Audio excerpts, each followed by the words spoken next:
حضرت مولا علی شیر خدا نے فرمایا تھا قرآن پاک کبھی پرانا نہیں ہوگا، جب بھی پڑھو گے نیا مزہ ہی آئے گا، نیا سرور ہی آئے گا، نئی کیف۔ بڑے بڑے کٹر کافر قرآن پاک سنتے تھے نا۔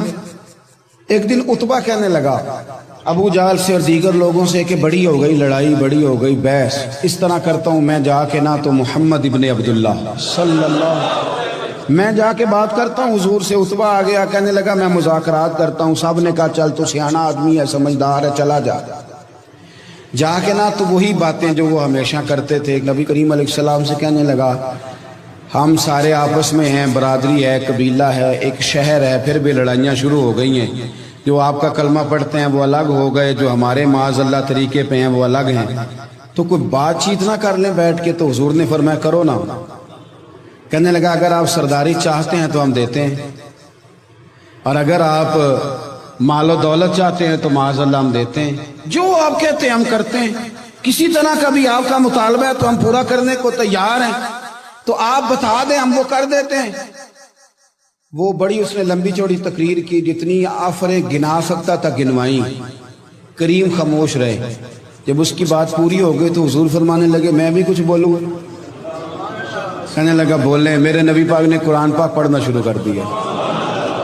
چند آیتیں پڑھی، کھڑا تھا بیٹھ گیا، پھر اٹھ پڑا۔ کبھی ادھر جاتا ہے کبھی ادھر آتا ہے۔ حضور نے تلاوت ختم کی، کہا کوئی بات کرنی ہے؟ کہنے لگا نہیں مجھے اجازت دے دے۔ واپس گیا۔ جب گیا نا تو ابو جہل دور سے دیکھ کے کہنے لگا جو گیا تھا وہ تو عتبہ تھا، اور یہ جو آ رہا ہے یہ کوئی اور ہے، یہ کوئی اور ہے، یہ وہ نہیں ہے جو گیا تھا۔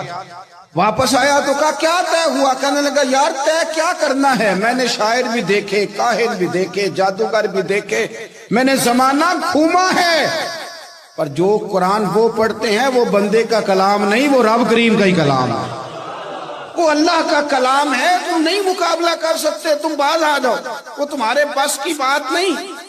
تیرے آگے ہیں یوں دبے لچے فصحا عرب کے بڑے بڑے، کوئی جان منہ میں زبان نہیں بلکہ جسم میں جان نہیں، اور کروں تیرے نام پہ جان فدا، نہ بس ایک جان دو جہاں فدا، میرا دو جہاں سے بھی نہیں جی بھرا، میں کروں کیا کروڑوں جہاں نہیں۔ عفیل بن عمر دوسی مکہ شریف آئے تجارت کے لیے، پہلے بھی آیا کرتے تھے، کہتے ہیں میں بہترین شاعر تھا، مکے آیا سامان بیچتا تھا، کچھ خرید کے لے جاتا تھا۔ ابو جہل مجھے کہنے لگا تو ہمارا دوست ہے، پرانا سجن ہے، تیرا آنا جانا ہے، اور تجھے یہاں اس شہر میں کیونکہ تو ہمارا مہمان ہے تو ہر بات سے آگاہ کرنا ہمارا ذمہ داری ہے۔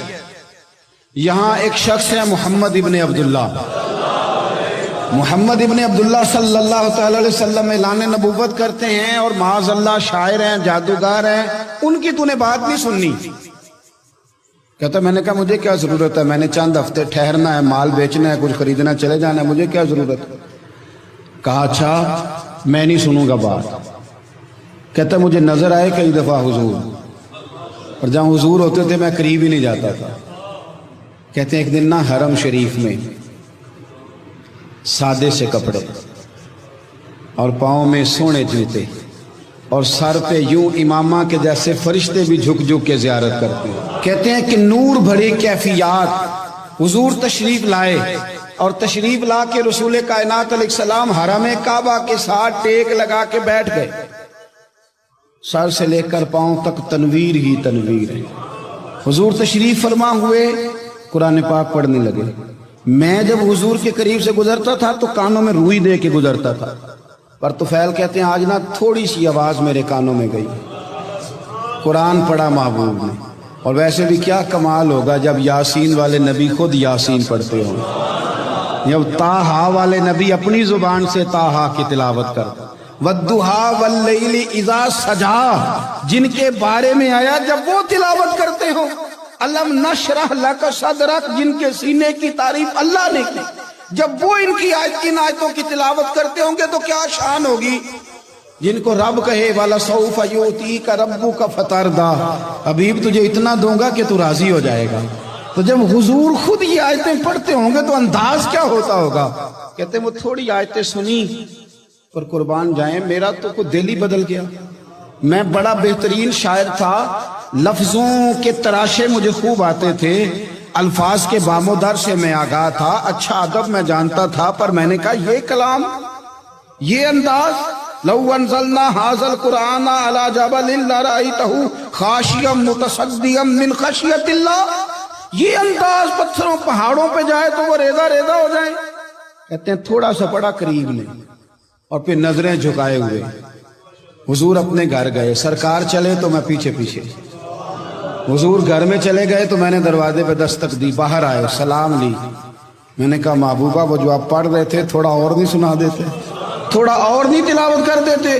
کہتے ہیں رسول پاک نے نا پھر قرآن پڑھنا شروع کیا، میں کبھی بیٹھتا تھا کبھی اٹھتا تھا، جب حضور نے تلاوت مکمل کی تو میں نے آگے بڑھ کے ید اللہ والا ہاتھ تھاما اور دست مبارک پکڑ کے کہا سونیا، یہ مجھے کہتے تھے نہ سننا، میں نے زمانہ دیکھا ہے، میں کوئی عام آدمی نہیں، میں سردار ہوں، میں نے دنیا دیکھی ہے، مجھے قسم ہے تو آپ کی زبان سے نکل رہا ہے وہ بشر کا کلام نہیں، آپ مجھے کلمہ پڑھائیں، میں مسلمان ہونا چاہتا ہوں۔